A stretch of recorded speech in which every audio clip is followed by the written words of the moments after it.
What's up, YouTube? So in this video, I'm going to be going over my top 10 tight ends for the 2021 NFL Draft Class. I've done my quarterback ranking already. So, go ahead and check that out if you want to. And now I'm ready to do tight ends. In case anybody's wondering, there is no particular order I'm going to be doing the different position rankings. I just, felt like I watched all the guys I needed to watch at quarterback and tight end. And I've rewatched all the film, and I feel good about where I placed all these people.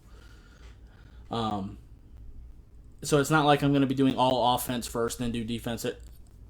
No, there's no particular order in any of it that I'm going to be doing. I don't know what the next one will be.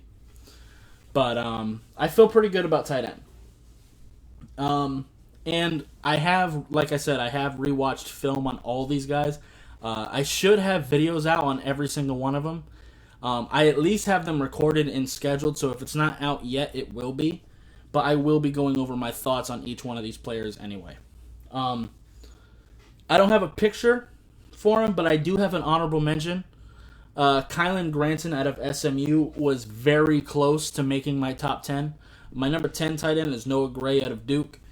It took me a long time to be able to figure out my number 9, 10, and 11 ranking, because they're like all right there with each other, to be honest, for different reasons, and I'll kind of get into it.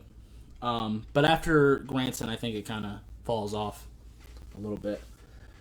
Obviously, I don't think there's any secret who the number 1 is. It's Kyle Pitts. I don't think that's shocking to anybody, but I think when I get to like 2, 3, and 4 is where it'll really get interesting.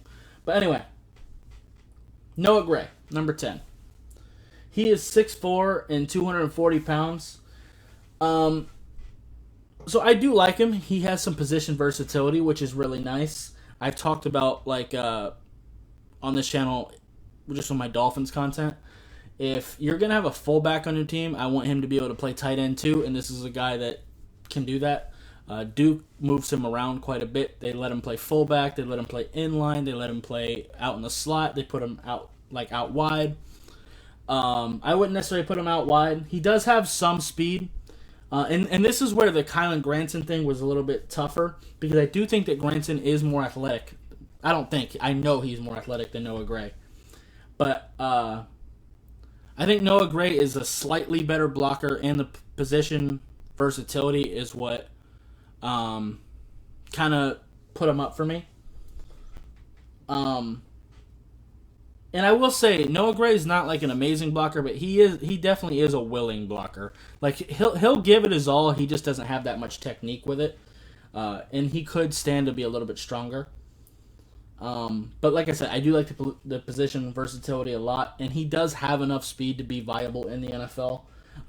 For what he is, his route running is actually okay too. He seems to understand leverage and stuff, so that's really nice to see. He could be a guy that could position to wide receiver, Kylan Granson as well. But I think Noah Gray is better off as a tight end / fullback type thing. So, yeah. 1 second.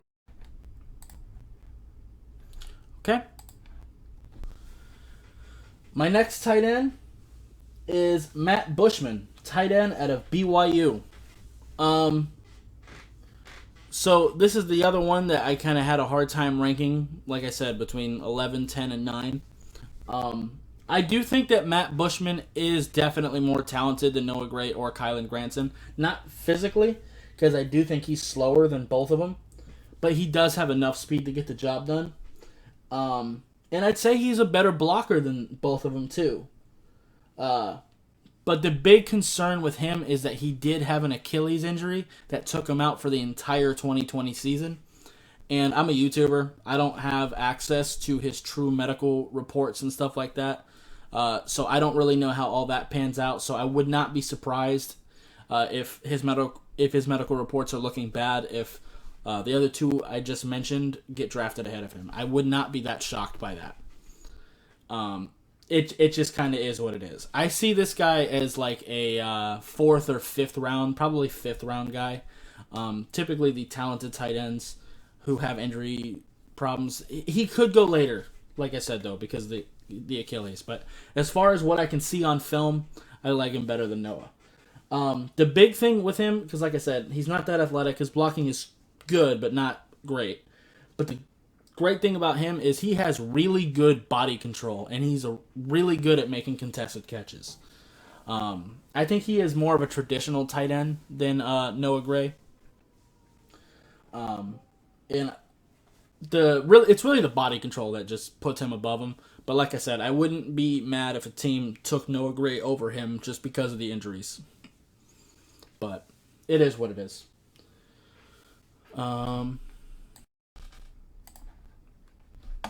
Okay. So anyway, my number 8 tight end is Tony Polgen. I still don't know for sure if I'm saying his last name right. He's a different tight end than what we've been talking about. Bushman is kind of closer to that, but he's more of a blocking tight end. He is 6'7" and 265 pounds, so he is definitely the biggest tight end we've talked about so far. He might be the biggest on this list. I don't know. Actually, I think he might be. And I will say, he's not fast. He's not fast at all. This dude even falls slow. But he is a great blocking tight end. He's really good at it. He's a solid hand catcher. His hands are consistent. And he's a really good matchup nightmare for really short guys. Because I know a lot of teams like to put the corners that are just too small to play outside, they like to put them inside. So if you want to put this guy on one of those like 5'8", 5'9" corners and just let him be 6'7" and tear them apart, that's a matchup nightmare to deal with. I do see him primarily as an inline tight end, though, just because of the lack of speed. But I do like him. And he also has very long arms to pair with being 6'7". And with the blocking, I got to put him over Noah and Bushman. Just because I think he has at least a trait that looks really, really solid. Noah has some things that he does well. And Matt Bushman's body control would put him over Tony if it wasn't for the Achilles injury. But the Achilles injury exists, so I can't do that. So, hang on. Okay. Moving over. My number 7 tight end, Quentin Morris out of Bowling Green. He is completely different from Tony. He's not nearly the blocker. He's really not that great of a blocker. He does show a little bit of willingness, but he's just not that great at it. But he is more of your athletic tight end. He has real speed considering his size. He is 6'4" and 251 pounds, and he does not run like that. He runs faster than he looks. I don't know how much I like him being an inline tight end right now. I see him mostly going to be out in the slot, be a more athletic tight end. But I think he could be a matchup nightmare. Kind of use him as more of a big receiver. And honestly, I could see him possibly moving to receiver. But I like him a lot. I think his body control is pretty solid. He's pretty good for contested catches. Like he's just a really solid player. I just can't put him up there with some of the others because he doesn't block well. And even though he is fast for a tight end, don't get it twisted. I don't think he's like fast. Like I don't think he'd be wide receiver super fast. He'd just be fine. He's one of those. He's in one of those spots where he's a really fast tight end, but he'd be a really slow receiver. So it is what it is. But hang on. Okay, so next, Hunter Long, tight end out of Boston College. He is 6'5" and 253 pounds, and this guy is more of your standard, like, old school tight end. He's a really solid blocker. He gets his hands inside consistently. His base is pretty good for a tight end. Like, he's a guy that you can put on some defensive ends and he'll be okay. He's not going to whoop their ass, but he's going to be fine. He's one of the better blocking tight ends in this draft. Not the best. We'll get to the best later. But he is really solid at it. He has enough speed to get the job done, but I wouldn't call him a burner. even amongst tight ends, he's slower than a lot of people on this list, but he does have enough to be viable. And he does, I wouldn't say he's a very good route runner, but he does at least seem to understand leverage to a good degree. And he uses that both in his blocking and as a receiving option. Boston College does like to put him inside and like inline and out in the slot, and I think he can do both at the next level, but I do like him better as an inline tight end. He finishes blocks, so when he gets a hold of you, he's going to block you the entire play unless you find a way to beat him. He's not just going to let you go, and I love to see that. He is a little bit more limited athletically, like I said. He does have enough speed to get the job done, but it's nothing crazy. But he's not like Tony slow either. He doesn't necessarily create space, but his contested catching is okay. It's not as elite as some. Like Matt Bushman's contested catching and body control is far better.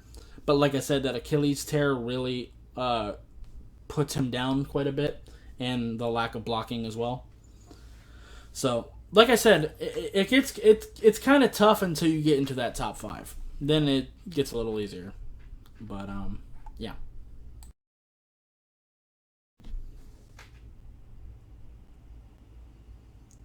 Okay.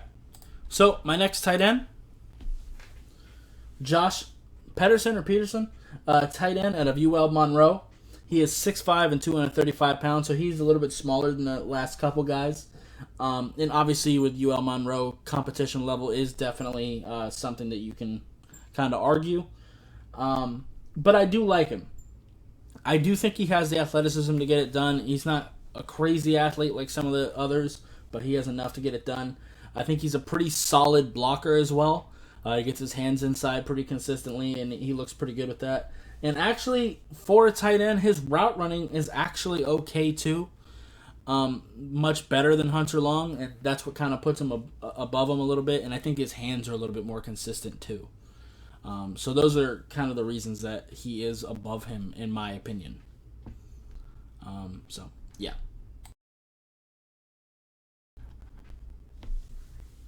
Okay. So the guys that we kind of been covering have been guys I see going in like mid to late day 3.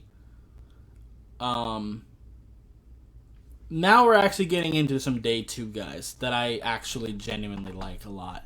Now Josh Peterson, like, there's a lot of guys in here that I really do like. I like all 10 of these as potential prospects. But now is when it gets a little bit more fun.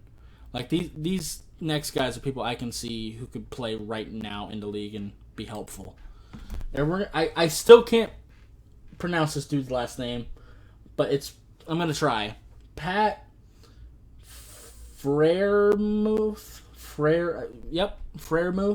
out of Penn State. But he's fantastic. And I know a lot of people are probably going to be upset that he's not higher on the list. I think that 4, 3, and 2, I had a really hard time ranking these 3 as well. I think it just kind of depends on the type of tight end that you're looking for, to be honest. I think this is the guy I think is the best blocker out of this entire tight end class. He is 6'5" and 258 pounds. And he some of the other guys, they block well, but this guy I've seen straight up move edge rushers. Like, he actually moves people. He finishes his blocks. I've seen him drive people into the ground, which is incredible for a tight end. He gets his hands inside consistently. He gets his base nice, right where you want it, not too wide, not too narrow. He climbs really well, which is something you don't see from tight ends. I talk about that when I'm talking about offensive linemen, where you'll keep your hand on, let's say, the right like whoever the right tackle is blocking, so the left defensive end. You'll keep one of your hands on the left defensive end until your tackle can get a full grip on him on like a zone run, and then you climb up and block a linebacker. He's really good at doing that. He can lead block pretty well, so I think he could also get some snaps at fullback. He hasn't done it a whole lot, but I've seen him lead block well enough to lead me to the thought process that I think he could do it. He can chip pretty effectively. He has some athleticism to him, too. He's definitely not as athletic as the rest of the people on the list, for sure, and that's what's kind of limiting him. But he's still a really good player. He can get some yak for you. He'll run some people over. The strength that he shows in his blocking, he brings into the receiving game as well. You can play him in line or out wide, but I prefer him in line. I think he is your more traditional tight end. If you're looking for a traditional tight end, this is the best guy in the class for you.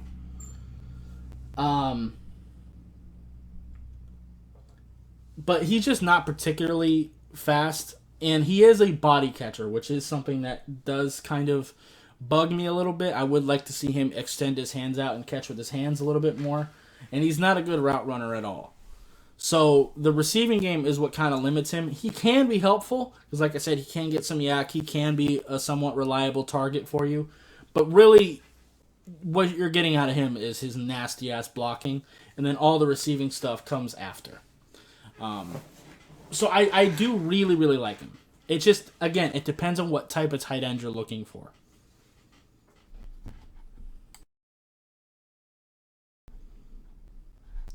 Okay. So, my number 3 tight end, Kenny Yabo, I think is how you pronounce it. He is a guy that we've seen at the Senior Bowl. He played pretty well there. We didn't get to see a whole lot of tight end snaps, but the tight end snaps we did get were of him for the most part, and he did fairly well. He is 6'4" and 240 pounds, so he is smaller than Pat. And he is a different type of tight end. I think out of like 2, 3, and 4, this guy is kind of your middle ground, where Pat is like an amazing blocker, but is a little bit more limited athletically and as a receiving option. And my number 2 is the opposite of that. I think this guy's more so in the middle. He does have some athleticism. He is more athletic than Pat. He does seem to understand leverage, and he's actually a pretty solid route runner for being a tight end. And he is a solid blocker. He's just not as good as Pat. He gets his hands inside pretty consistently, but he doesn't like whoop people's ass like Pat does. He has long arms that he uses to a pretty good degree. Ole Miss lined him up at fullback, slot, and in line, which, again, position versatility is something I like to see. That's also a part of what put him over Pat. So, yeah.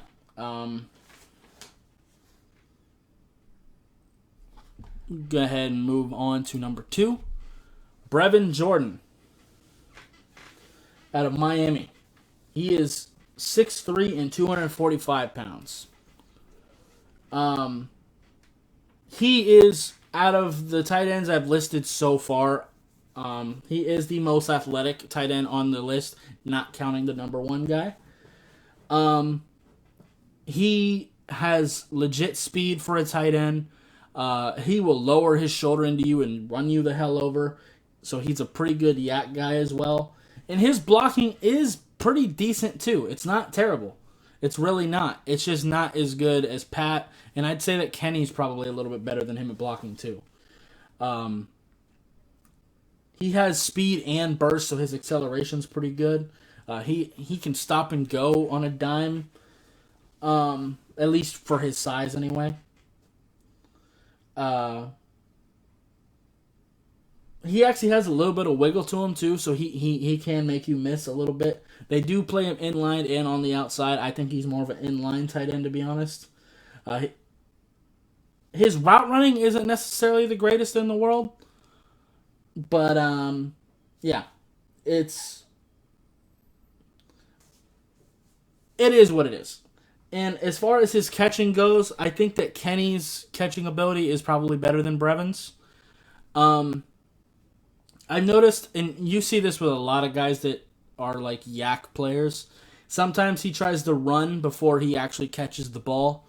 You see that all the time, even in the NFL, but that is what kind of hurts him sometimes and causes drops. So I would like to see him clean that up. Like I said, if you want to move my number 2, 3, and 4 tight end in any order, I'm cool with that. I think they're all like very, very close. I really, really do.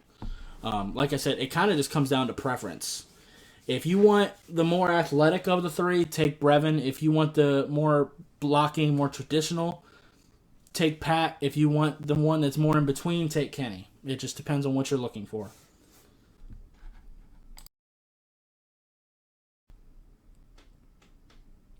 Okay.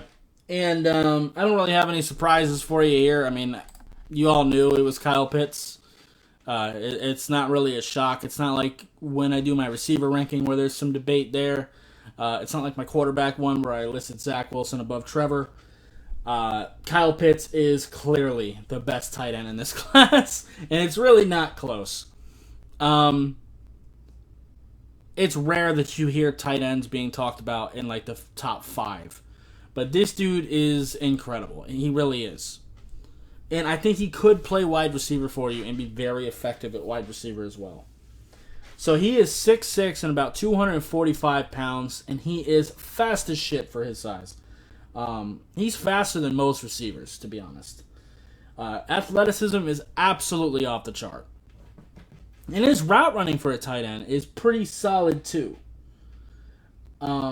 He gets his hands inside pretty consistently with blocking. I wouldn't say he's necessarily a great blocker. He just doesn't seem to be that strong as far as that goes. But he is a willing blocker, at least, and I think that's enough, at least for now. I would like to see him improve on that. I do think he can play inline and outside. He is clearly better on the outside and in the slot.